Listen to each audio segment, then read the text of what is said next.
If you asked the AI chatbot of your choice to help design a smartphone with the best specification possible, it might come up with something similar to the Samsung Galaxy S24 Ultra, which itself is packed full of AI smarts. After all, there's very little missing from the top Galaxy model, with everything from a stylus to the very latest processor included. Does this mean you shouldn't think twice about buying it? Let's find out. The Samsung Galaxy S24 Ultra is more expensive at launch than last year's Ultra, and the difference is going to hurt more. The Galaxy S23 Ultra was already packed with features, and there's nothing so big and new in the Galaxy S24 Ultra. It just got a little bit better in a lot of ways. The real value could come down the road thanks to Samsung's promise to deliver 7 years of major Android and security updates. That length of long-term support was unheard of only last year, but now we have 7 years of support for the best Android phones, with Apple lagging behind offering only 5 years of support. Samsung can promise breathlessly, but until we get to year 7, we won't know if it will truly deliver. Apple has literally delivered on the long-term promise a dozen times already across a wide range of iPhones. Google and Samsung not once. There is already reason to be skeptical. We read in Samsung's latest terms of service is a notice that the current slate of AI features may only remain free for a limited time. Frankly, we have no idea what that means, and it's too early to speculate. But it is weird in a way that seems like Samsung is building legal backdoors to weasel out of expectations. Apple doesn't do that, only time will tell if Samsung holds up. I bought a Galaxy S23 Ultra last year, trading a Galaxy S21 Ultra for it, and I am sad to report that trade-in deals and discounts at launch are not as enticing as they were a year ago. If you are trading up from last year's model, expect to pay hundreds over your trade value. I would still say it's worth making the leap just this once. Older phones are going to be left out of the newest AI features more and more with every update. That means values could plummet the first time Samsung delivers bad news and drops the features built-in on the Galaxy S22 Ultra or something even newer.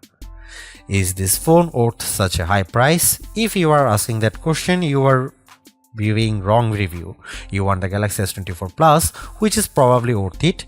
This is the Ultra, this is the extreme phone, the one that does what no other phone can do. You can't put a normal price tag on Ultra, it doesn't fit. The Galaxy S24 Ultra is indistinguishable from the Galaxy S23 Ultra, which doesn't mean there are no differences, but rather the changes are inconsequential. The speaker grills are different, the microphones moved a bit, but mostly the new phone looks like the old phone. That's too bad, because while Samsung's Ultra phone oozes a certain refinement, it isn't very interesting at a glance. A deeper inspection is rewarding. The black glass is layers upon layers of metallic paint, which gives the phone an eerie depth, especially in the ghostly natural grey titanium finish. The violet finish is my favorite, with a great contrast against the polished metal. Samsung pays great attention to detail when it comes to color, materials, and finish. Each color has a subtly hued frame that complements the new Gorilla Glass armor back. The titanium black is all black, while other color options age into warmer frame tones. Apple fans like to point out of the symmetry of their phone as a pinnacle of its design. Frankly, Samsung is more smart than symmetrical.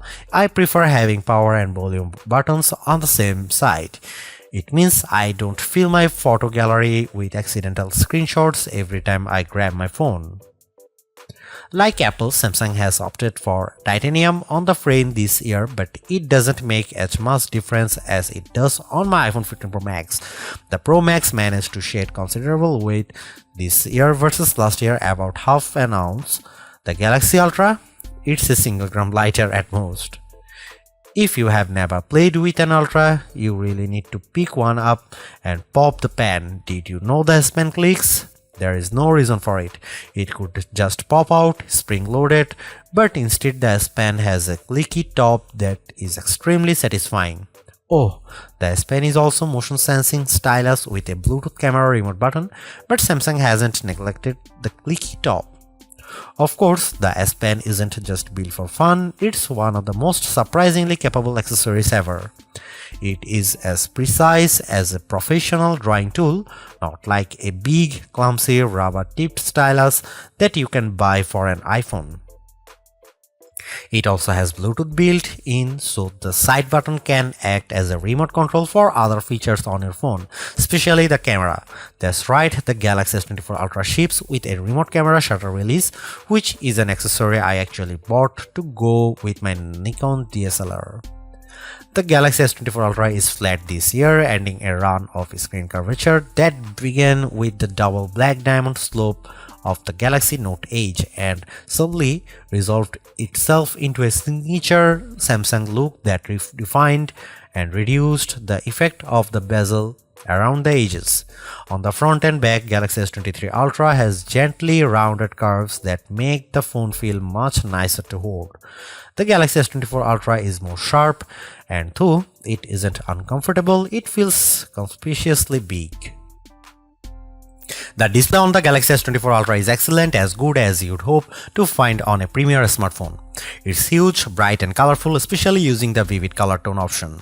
There are plenty of adaptations for this display, including adaptive brightness and color tones that measure ambient lighting and adjust the display to look its best. In bright outdoor light, the display can boost to a stunning 2600 nits, which isn't quite the brightest you can find, but you won't need any brighter. Even more interesting might be the extra dim option. The Galaxy S24 Ultra can maintain good color fidelity even down at 1 nit of brightness. That's dim enough that you could almost check your messages in a movie theater, but then you'd be an extra dim ultra jerk, but you could. There is an always on display mode, but Samsung also still makes its unique S View cases, which provide a small window for time, weather and notifications peeping through a wallet cover case. It's a very cool case feature that Samsung never abandoned, even if we haven't checked them out for a while. Could the Galaxy S24 Ultra display be any better? Absolutely. There are phone displays that can reach 144Hz refresh rate too, that may be faster than a human eye can actually see. It would be nice to Samsung to give up the fight against Dolby Vision on its phone displays and TV sets. If you watch a lot of Netflix shows, looks better when you compare a display with Dolby Vision against a display without. It seems like a silly omission for Samsung not to support Dolby's HDR video standard when it supports Dolby Audio. It has become abundantly clear that Samsung is focused entirely on hardware and has no interest in improving its software. The software on the Galaxy S24 Ultra is terrible and One UI is becoming unusable. Even the simplest features are bogged down with options and menus, and Samsung can't seem to make a single decision about what's best for its users. I am going to give Samsung a year to fix its software problems, so I suspect it will take 2 years or more to dig out of the current mess. Everything that was wrong with Samsung software has gotten worse, and the problems infect every new edition like a disease. The Galaxy S24 Ultra is loaded with features, but where do you find them? Where do you find the new AI translation tools or set up the AI feature that rewrites your text messages? Where do you turn an AI to edit photos or AI to summarize a web page? All in the same place, sadly. All of the new Samsung Galaxy AI features are buried in settings, and they are not at the surface. There are 22 different options in the settings menu. Option 16 of 22 is advanced features. Tap on this, you will find advanced intelligence, which isn't actually what AI standards for, is it? In any case, that's where Samsung has hidden all the cool new features for its flagship smartphone under the 16th setting option 3 layers down. I have talked to Samsung about this and they recognize that it's a problem. Features are hidden, everything gets buried in settings, as if that is a place we expect to find features as disparate as wireless power sharing, parental controls for children, and always on display widgets. In a feeble attempt to inform users about everything the phone can do, the Galaxy S24 Ultra will occasionally bubble up messages and suggestions for things to try. Sadly, Samsung phones are overloaded with messages and suggestions. Galaxy phones will infamously serve you an advertisement on your brand new Galaxy phone, imploring you to buy that brand new Galaxy phone. That's not how you educate people. Take it from me, a former high school teacher, if you simply tell your users about a new feature once you haven't taught them to use it. Samsung needs to take a big step back and figure out how to encourage users to try features they will enjoy. Samsung also needs to remove the features that aren't being used and hide the ones that don't need to be visible. As for the new AI features, they are a mixed bag of amazing magic and useless doggerel. If you get a chance to use the AI translation on a phone call, it's like science fiction. It feels like you have stuck a babblefish into your ear and you are living in a fantasy future. Samsung could write "Don't panic" on the phone and ship it with a towel. The Galaxy S23 Ultra was our overall best camera phone of last year, so rumors that Samsung would be dropping the optical zoom from 10x to 5x set off a flurry of concern. The 10x zoom was the standout feature on the Galaxy S23 Ultra. Aside from the 200 megapixel sensor, the two zoom lenses, the 100x digital astrophotography, the AI image enhancements, and everything else the phone could do. Still, it's odd for Samsung to take a step backwards, especially where specs are concerned. Let's start with the Galaxy S24 Ultra's 5x zoom lens. Samsung has not taken a step backwards, more a step sideways. The Galaxy S24 Ultra still has the best zoom camera you can find on a smartphone. It's better than the Galaxy S23 Ultra's 10x zoom, and it's much better than the 5x zoom you will find on the iPhone 15 Pro Max most of the time, like when you are really using the zoom to its full extent. When you zoom in to 10x or even 100x, the Galaxy S24 Ultra produces images with better color and much better dynamic range than the Galaxy S23 Ultra. Where the older camera made images look flat, you will see more depth and shadow with the Galaxy S24 Ultra. What you won't see is plenty of detail. Samsung has sacrificed the fine details in images for better overall quality. It's good trade. Those 10x and 100x zoom images from the S23 Ultra look terrible. Sure, you could make out some details, but they are mixed with noise and blur like a virtual chopped salad. On the Galaxy S24 Ultra, you won't see as much, but you will be happier sharing those photos because they actually look like good pictures rather than police evidence. Check out some camera sample from Galaxy S24 Ultra and some comparison between Galaxy S24 Ultra, S23 Ultra or iPhone 15 Pro Max.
A refreshed design does not make a true upgrade. New features, new technology, and lifestyle enhancing alternations do. And the Samsung Galaxy S24 Ultra has all of these along with seemingly every other features or specification bump you could want from a new phone. Not only is it worth buying if you don't already own a Galaxy Ultra phone, I'd even say it's worth buying if you have a Galaxy S23 Ultra. It's really that good. Obviously, you don't need to upgrade your Galaxy S23 Ultra, but it's heartening to discover Samsung hasn't just sent out a vague refresh of its most expensive non-folding phone this year, which is really what it did with the Galaxy Z Fold 5 over the Galaxy Z Fold 4. The Galaxy AI stuff is being pushed hard, and while some of it is worth your time, it's not a reason to choose the Galaxy S24 Ultra on its own. It's a combination of all its parts, from the amazing battery life to the genuinely improved camera, that makes it a must-buy. Although I say it's even worth an upgrade from the year-old Galaxy S23 Ultra, I do think you should mostly go into the Galaxy S24 Ultra with the intention of keeping it for years. Quite apart from Samsung's efforts to use more recycled materials, the software update commitment, the sheer ability of the device, and the price bump all shout keep me in all. Honestly, I don't think you will tire of the Galaxy S24 Ultra or reach its full potential anytime soon. Buy it and keep hold of it, as you simply can't do much better. Thanks for watching. See you in the next one.